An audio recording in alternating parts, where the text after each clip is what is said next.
সংবাদ এক নজরে স্বাগত, সঙ্গে আছি তাবশিরা লিজা। সাভারের জাতীয় স্মৃতিসৌধে মুক্তিযুদ্ধের বীর শহীদদের প্রতি শ্রদ্ধা জানিয়েছেন রাষ্ট্রপতি মির্জা ফখরুল ইসলাম আলমগীর। সকালে জাতীয় স্মৃতিসৌধে পৌঁছে শহীদ বেদিতে পুষ্পস্তবক অর্পণ করেন তিনি। এরপর মহান মুক্তিযুদ্ধের বীর শহীদদের স্মরণে কিছুক্ষণ নীরবে দাঁড়িয়ে তাদের প্রতি শ্রদ্ধা নিবেদন করেন রাষ্ট্রপতি।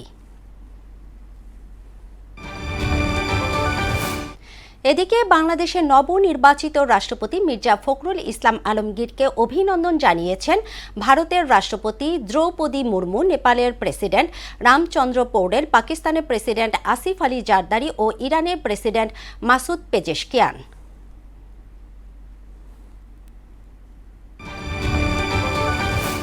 কলকাতা নিউ মার্কেট এলাকার শিখা ইন হোটেলে ভয়াবহ অগ্নিকাণ্ডে নিহত ৭ বাংলাদেশির মধ্যে ৬ জনের মরদেহ বাংলাদেশে আসছে আজ। শনিবার সকালে এই ৬ বাংলাদেশির মরদেহ দেশে ফিরবে। বাকি একজনের মরদেহ পরিবারের আবেদনের পরিপ্রেক্ষিতে কলকাতাতেই সৎকার করা হবে। ইরানের পররাষ্ট্র মন্ত্রণালয়ের মুখপাত্র ইসমাইল বাঘি বলেছেন, ইরানের উপর যুক্তরাষ্ট্রের নতুন নিষেধাজ্ঞায় একটি দেশের বিরুদ্ধে অবৈধ অর্থনৈতিক যুদ্ধের সীমা ছাড়িয়ে গেছে।